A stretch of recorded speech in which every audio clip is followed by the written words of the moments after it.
Uma pesquisa realizada por uma empresa de monitoramento apontou que mais de 90% dos paulistas consomem carne pelo menos 3 vezes por semana. Você faz parte deste grupo? Olha, eu confesso que eu faço, viu? O levantamento ainda descobriu outros dados interessantes, entre eles, quais os cortes mais pedidos nos açougues. A gente separou aqui para você acompanhar em casa, tem como colocar as informações aqui no telão? Olha só, os cortes mais consumidos. A alcatra é a campeã com 44%. Na sequência, vem o contrafilé com 42%, a carne moída vem com 27% na terceira colocação. Depois, na sequência, temos o filé mignon com 23% e a picanha também com 23% e o coxão mole também aparecendo neste ranking das 6 mais consumidas, também com os mesmos 23%. E sabe o que os consumidores levam em consideração na hora de comprar a carne? A cor da peça, acompanhe. Antes de levar a carne para casa, 77% dos carnívoros de carteirinha observam se ela está bem vermelhinha. Para outros 44%, o que conta é a data de validade do produto. 10% dos consumidores prestam atenção na embalagem. O estudo ainda constatou que os paulistas gastam, em média, R$ 200 por mês comprando carne vermelha.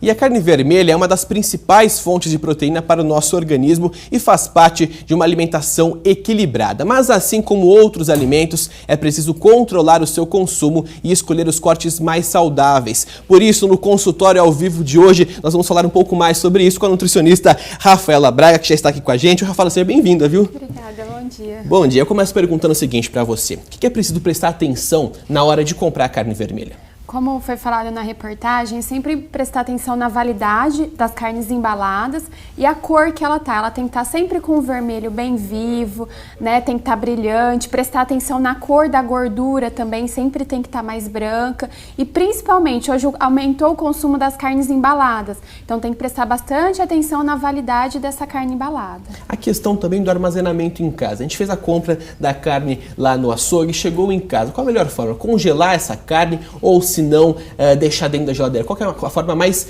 correta para evitar que ela estrague? Se for consumir a longo prazo, é interessante congelar essa carne. Dependendo do tipo de carne, pode até ficar meses congelada, ela não vai perder o valor nutricional dela. Agora, se for consumir a pequeno prazo, o interessante é armazenar na geladeira, sem ser temperada, tá? Da forma crua, na parte mais superior, que é a mais refrigerada. Agora, a questão do congelamento, mais importante do que o congelamento, é o descongelamento. O interessante é sempre descongelar na geladeira, na parte inferior, porque quando é descongeladas em altas temperaturas, como o tal de Araçatuba hoje, ela pode estar mais propensa a desenvolvimento de bactérias, quando é descongelada em temperatura ambiente. Ou seja, um risco danado para a saúde. Isso, né? Exatamente. Tem que tomar bastante cuidado. Falando da questão nutricional agora, qual que é a importância da carne vermelha dentro da dieta do dia a dia das pessoas? A carne vermelha, ela é importante, né? Ela é uma proteína de alto valor biológico, ou seja, ela é fundamental para o crescimento e desenvolvimento do ser humano, tá? Então ela contém ferro, que auxilia, que previne a anemia. Ela contém zinco, que auxilia no metabolismo de carboidrato, proteína, lipídio, né? Então a gente tem que consumir, mas também tem quantidades adequadas. Então sempre tem que estar ingerindo, aumentando a quantidade de carne, mas equivalente para cada indivíduo. Qual que é a recomendação média? Se tem gente que fala que tem que ter uma dieta balanceada. A carne vermelha deve estar presente todos os dias, deve estar presente alguns dias da semana. Qual que é a recomendação média? Assim, a gente sabe que depende muito do tipo da pessoa, mas uma recomendação média, qual é a correta? O correto, como foi falado na reportagem, de 2 a 3 vezes na semana, porque a carne por si só já tem um pouco de gordura, né? Então o ideal é consumir cerca de 100 a 125 gramas por refeição, que é equivalente a mais ou menos a palma de uma mão, tá? Só que aí tem que equilibrar, de 2 a 3 vezes na semana e o restante da semana intercalar com a carne branca, o frango e o peixe. Tem gente que não come de jeito nenhum carne vermelha, opta por carne branca e também carne de peixe. De alguma forma, isso pode prejudicar a saúde? Se não, qual a forma de fazer a substituição? Esses dias que não se come a carne vermelha, o que colocar na dieta?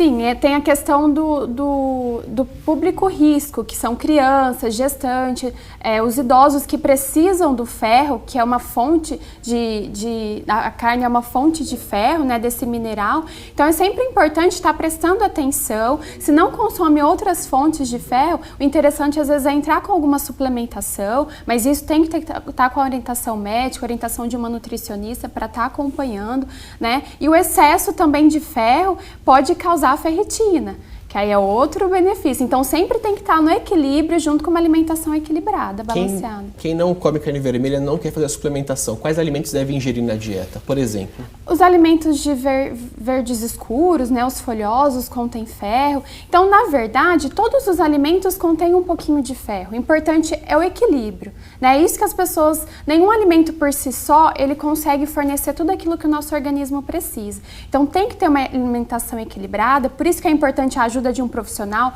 Quando a pessoa não consome a carne vermelha, tem alguma restrição, é sempre importante procurar um profissional para estar auxiliando. Cozida, assada, grelhada ou frita? Qual fugir e qual apostar? Qualquer uma dessas menos a frita, né? A gente sempre tem que preferir as preparações assada, grelhada, a cozida, né? Por quê? Porque geralmente quando é frita tem a adição de óleo, ela perde um pouco da propriedade funcional do alimento. E sempre que vai grelhar, que vai cozinhar, não há necessidade da adição de óleo. Então é melhor para a saúde. Tem muita gente que vai na churrascaria, chega lá, vê aquela picanha, aquela capa de gordura. É um risco danado para a saúde? Ou não? Com certeza. Não tem como colocar na dieta isso, né? Às vezes meus pacientes perguntam, como que eu vou comer a picanha sem a gordura? O interessante é controlar, né? Hoje o brasileiro tem o hábito de consumir churrasco com muita frequência. Então controla essa frequência do churrasco, porque normalmente as carnes de churrasco, elas são mais gordurosas, ela tem a gordura saturada, tem o colesterol, e sempre que possível tira um pouquinho daquela gordura e deixa de lado. A saúde agradece. Com certeza a saúde agradece. Essa foi a Rafaela Braga, nutricionista. Muito obrigado pela sua participação e por essa verdadeira aula aos nossos telespectadores. Até a próxima. Obrigada.